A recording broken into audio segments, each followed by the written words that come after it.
सरस्वत्यै नमः। श्री गुरुचरणकमलेभ्यो नमः। ध्येयं सदा परिभवग्नमभीष्टदोहम् तीर्थास्पदं शिवविचिनुतं शरण्यं भृत्यार्तिहं प्रणतपालभवाब्धिपोतं वन्दे महापुरुषते चरणारविन्दम्। व्यासं व्यासकरं वन्दे मुनिं नारायणं स्वयं यतः प्राप्तकृपालोका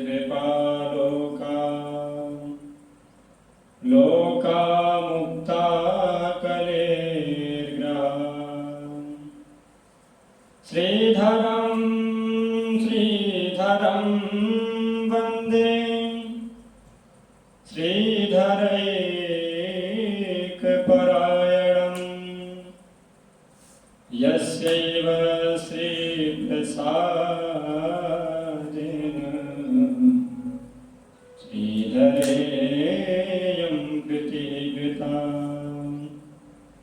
नारायणं नमस्कृत्य नरं चैव नरोत्तमं देवीं सरस्वतीं व्यासं ततो जयमुदीरये। जय जय श्री राधारमण जय जय नवल किशोर जय गोपी चित्तचोर प्रभु जय जय माखन चोर जय जय माखन चोर। बोले श्री राधा रमण लाल की। श्रीमद् भागवत महापुराण की। श्री व्यास जी महाराज की। कृष्ण गोविंद गोविंद गोपाल नंद लाल राधे गोविंद गोविंद गोपाल नंद लाल। कृष्ण गोविंद गोविंद गोपाल नंद लाल राधे गोविंद गोविंद गोपाल नंद लाल। कृष्ण गोविंद गोविंद गोपाल नंद लाल राधे गोविंद गोविंद गोपाल नंद लाल। कृष्ण गोविंद गोविंद गोपाल नंद लाल राधे गोविंद गोविंद गोपाल नंद लाल। गोपाल नंद लाल हे गोपाल नंद लाल। गोपाल नंद लाल हे गोपाल नंद लाल। हे गोपाल नंद लाल हे गोपाल नंद लाल। गोपाल नंद लाल हे गोपाल नंद लाल। कृष्ण गोविंद गोविंद गोपाल नंद लाल राधे गोविंद गोविंद गोपाल नंद लाल। कृष्ण गोविंद गोविंद गोपाल नंद लाल राधे गोविंद गोविंद गोपाल नंद लाल। बोले गोपाल कृष्ण भगवान की जय हो। परम मंगलमय परात्पर अखिलेश्वर अकाल करुणा वरुणालय भक्तवांछा कल्पतरु तड़ेन्द्रित विनिंदित पीताम्बरधारी श्री बालकृष्ण लाल की वाङ्मयी शब्दमयी वाणीमयी प्रतिमूर्ति हम सभी के समक्ष विराजमान श्रीमद् भागवत महापुराण को बारंबार प्रणाम। जिनके सानिध्य में रह करके हम सभी लोग नित्य निरंतर अपने अध्ययन में रत रहते हैं, ऐसे पूज्य महाराज श्री के चरणों में वंदन, सभागार में उपस्थित गुरुदेव के चरणों में बारंबार प्रणाम एवं समक्ष उपस्थित सभी श्रोतागण के रूप में हमारे अग्रज गुणज भाइयों को सादर हरिओम राधे राधे। भगवान की असीम अनुकंपा से हम सभी लोग आज इस प्रवचन श्रृंखला में आगे की ओर बढ़ रहे हैं। हम सभी लोगों ने पूर्व प्रवचन में सुना था श्रीमद् भागवत महापुराण के प्रथम स्कंध के प्रथम अध्याय का प्रथम श्लोक, जिसमें भगवान को बताया गया है कि भगवान सत्य स्वरूप है। श्री व्यास जी महाराज किसी भी देवता की वंदना उसमें नहीं की। व्यास जी वंदन किसको करते हैं? बोले संसार में जो परम सत्य है मैं उसको वंदन करता हूं, सत्य को वंदन करता हूं। यदि वो सत्य संसार है तो मैं संसार को वंदन करता हूं, क्योंकि संसार में यदि कोई व्याप्त है पूरे सृष्टि में तो परमात्मा ही है जो कण कण में व्याप्त है। तो यदि वहां सत्य कण कण में है तो मैं कण कण को वंदन करता हूं। 33 करोड़ देवता हैं, सबकी वंदना नहीं करता हूं। महाराज वेदव्यास ने सबकी वंदना नहीं की। हाथी के पांव में सबका पांव, ऐसे को वंदन किया कि जिससे सभी का वंदन हो गया, कोई नाराज भी नहीं हुआ। इसीलिए कहते हैं नमोस्तुते व्यास विशाल बुद्धि। व्यास जी की बुद्धि बड़ी विशाल है।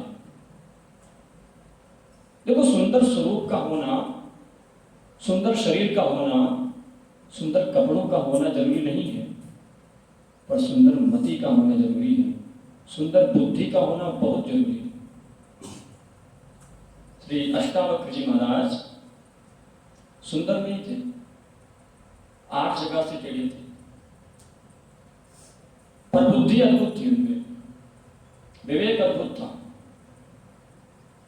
एक बार एक राजा की सभा में पहुंचे तो सब लोग उनको देख करके हंसने लगे, उनकी चाल को देख करके लोग हंसने लगे।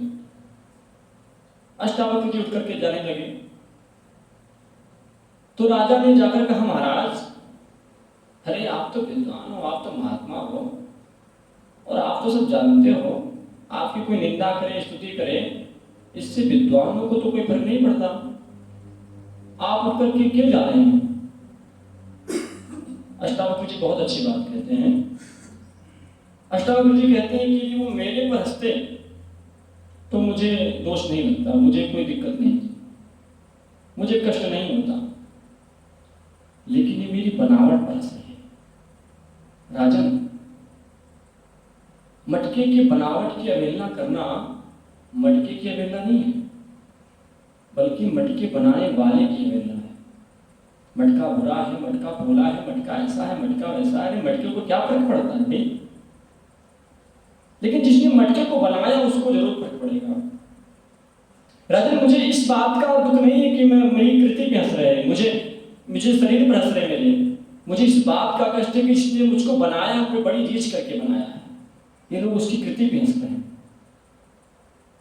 ये उनकी बुद्धि है, ये उनका विवेक है। इसलिए कहते हैं अष्टावक्र जी, मैं इस सभा में नहीं बैठूंगा जहां पर मेरे परमात्मा कृति पर लोग हंसे, मैं उस सभा में कैसे बैठ सकता हूं? इसलिए कहा, जहां परमात्मा का अनादर हो, जहां संत का अनादर हो, जहां बुजुर्गों की लोग सलाह न लेते हो, जहां बुजुर्गों का सम्मान ना हो, ऐसी सभा में नहीं बैठना चाहिए, वहां से उठ करके चल देना चाहिए। तो बुद्धि को प्रणाम करते हैं व्यास जी। क्योंकि व्यास जी की जो बुद्धि बड़ी विशाल है। वेद व्यास जी महाराज जब भागवत लिख रहे थे तो आकाश में सभी देवता खड़े थे, सोच रहे थे किसके नाम लिखेंगे सबसे पहले, किसका वंदन करेंगे। अब वेद व्यास जी विचार करते हैं कि यदि मैं किसी एक का नाम लिख दिया तो बाकी तो नाराज हो जाएंगे, वो सोचेंगे कि हम छोटे हैं। इसलिए महाराज जी ने, वेद व्यास जी महाराज ने परम सत्य की वंदना की। देवता लोग एक दूसरे का मुख देख रहे हैं, इन्होंने वंदन किसको किया? बोले जो परम सत्य है उसको वंदन किया। वेद व्यास ने एक प्रकार से सबको वंदन किया, क्योंकि वो परम सत्य सब में विद्यमान है, ऐसा कोई नहीं जिसमें वो परम सत्य ना। परम सत्य कौन है? वास्तव में देखा जाए तो परम सत्य भगवान का नाम है। भगवान तो सत्य नहीं है परम सत्य, लेकिन भगवान का जो नाम है परम सत्य है। कृष्ण बाद में उतार लेते हैं, लेकिन नाम उनका पहले ही आ जाता है। राम बाद में उतार लेते हैं, लेकिन नाम उनका पहले आ जाता है। और राम कृष्ण अवतार लेकर के अपनी लीला को पूरी कर करके परम धाम चले जाते हैं, अपने धाम को चले जाते हैं। रह क्या जाता है? बोले उनका नाम रह जाता है, राम कृष्ण का नाम रह जाता है। कल के अवतार होगा, आगे होगा, लेकिन नाम पहले सुन लिया कि कल के अवतार होने वाला है। तो वास्तव में देखा जाए तो परम सत्य भगवान का नाम है। किसी से पूछो भाई तुमने राम को देखा है? नहीं देखा। कृष्ण को देखा? नहीं देखा। उनकी लीलाओं का दर्शन किया है, केवल बचपन से आज तक उनका नाम सुना है। उस नाम का ही प्रभाव है कि आप कथा सुन रहे हैं, आप कीर्तन कर रहे हैं, आप भजन कर रहे हैं, केवल नाम का प्रभाव है। तो परम सत्य कौन है? वास्तव में देखा है तो परम सत्य भगवान का नाम है। इसलिए भगवान परम सत्य है। हम कहीं भी किसी से भी झूठ बोल सकते हैं, लेकिन जब भगवान के सामने जाते हैं तो कहते हैं भगवान अरे आप तो जानते हो आपसे क्या झूठ बोले। तो जब भगवान के सामने हम पहुंचते तुम्हारे आप, हमारे मन में अपने आप सत्य निकलता है। हम कभी झूठ भगवान के सामने बोल ही नहीं सकते। भगवान से कभी कोई झूठ नहीं बोल सकता। इसलिए भगवान को कहा गया सत्यनारायण। भगवान का नाम है सत्यनारायण। अब भागवत में तो भगवान श्री कृष्ण की प्रधानता है, रामचरितमानस में तो राम जी की प्रधानता है। तो जो भी जिस ग्रंथ का श्रवण करवाता है, जिस ग्रंथ को, तो उसमें उसी की प्रधानता ले लेता है। तो इसलिए भागवत हम लोग सुन रहे हैं, भागवत कथा कर रहे हैं, तो इसमें अगर हम परम सत्य मानेंगे तो भगवान श्री कृष्ण को मानेंगे। अब अपने अपने इष्ट के सभी लोग सत्य कहते हैं कि हमारे शिव जी सत्य हैं, कृष्ण जी सत्य हैं, राम जी सत्य हैं। कोई देवी भागवत करेगा तो उसमें देवी जी सत्य हैं। तो भगवान श्री कृष्ण को सत्यम व्रतम सत्य परम सत्यम तत्सत्यस्य योनिम निहितम सत्यम, भगवान श्री कृष्ण को सत्य कहा गया है, क्योंकि भगवान श्री कृष्ण सत्य है वास्तव में।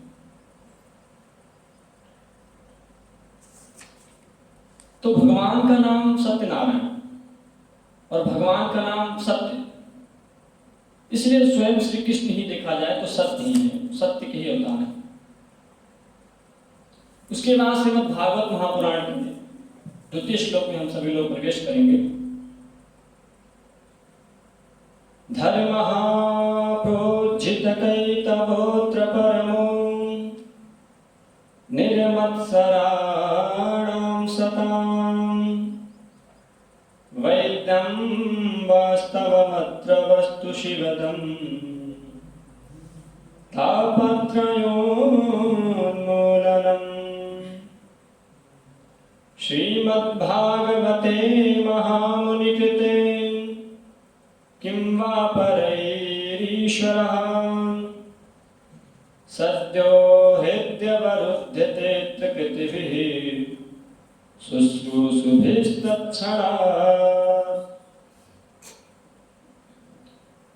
जो श्रीमद् भागवत महापुराण है, इसको महामुनि श्री व्यास जी महाराज ने इसको लिखा है।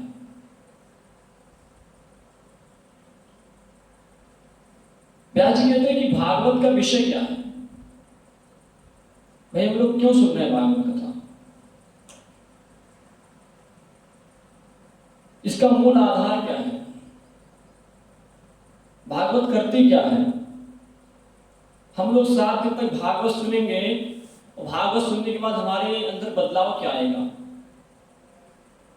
तो कहते हैं धर्मः प्रोचित कयितवोत्र कर्मो, जिसके श्रवण मात्र से हमारे हृदय में परम धर्म प्रकट हो जाए, वही भागवत का विषय है। तो परम धर्म किसे कहते हैं? धर्म और परम धर्म, इन दोनों में अंतर होता है। देखो, धर्म कहते हैं संसार में रहने के लिए, मान प्रतिष्ठा यश वैभव प्राप्त करने के लिए, 3 समय की रोटी पाने के लिए हम लोग जो भी कर्म करते हैं धर्मानुसार, उसे धर्म कहते हैं।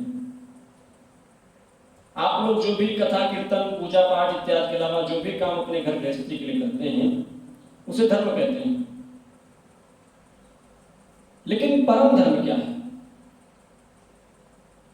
ये जो लोग हम लोग कथा सुन रहे हैं, भगवान का कीर्तन कर रहे हैं, भगवान का नाम जप कर रहे हैं,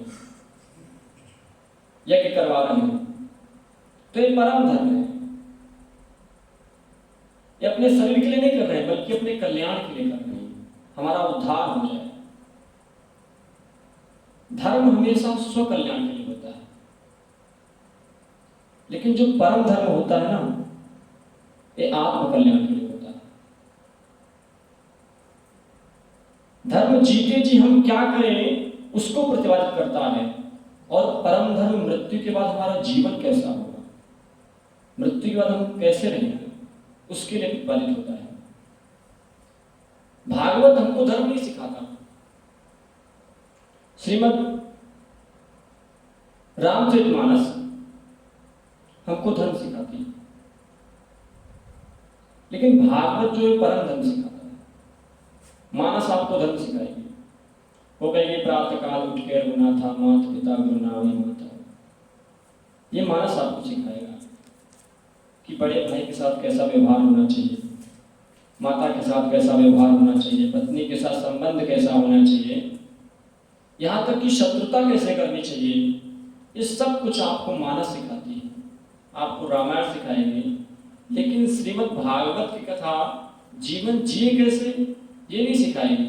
मृत्यु कैसे सार्थक हो, हमारा ये जीवन कैसे सार्थक हो जाए, हमारा अंत भला कैसे हो, ये भागवत सिखाती है। अंत श्रेष्ठ कैसे हो, ये भागवत से सीखे।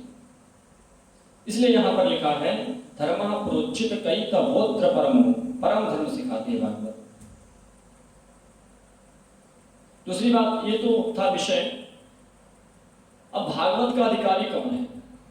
भाई कथा सुनने तो हजारों लोग आते हैं, सैकड़ों लोग आते हैं, लेकिन वास्तव में भागवत का अधिकार किसको है? तो बोले निर्मत्सराणाम सताम। जिस व्यक्ति के हृदय से निर्मत्सरता है वो कभी भी भागवत सुनने का अधिकारी नहीं है। जिसके अंदर से ये मत्सर निकल गया,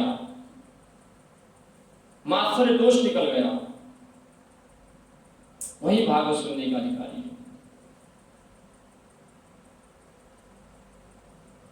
मच्छर से भी खतरनाक होता है मत्सर। ये मात्सर्य दोष जिसको होता है वो हमेशा परेशान रहता है। मच्छर तो काटेगा, आप काटने के बाद तुरंत आपका ठीक हो जाएगा, लेकिन ये मात्सर्य दोष आपके अंदर आ गया तो आपको दिन प्रतिदिन चलाता रहेगा। मात्सर्य दोष क्या है? हम लोग अपने दुख से भी दुखी, दूसरे के सुख से दुखी। एक कहावत है कि एक बार जब अमेरिका में लाइट जाती है तो लोग बिजली विभाग के दफ्तर से बात करते हैं कि भाई लाइट में क्या हुआ, क्या दिक्कत है, चली गई लाइट।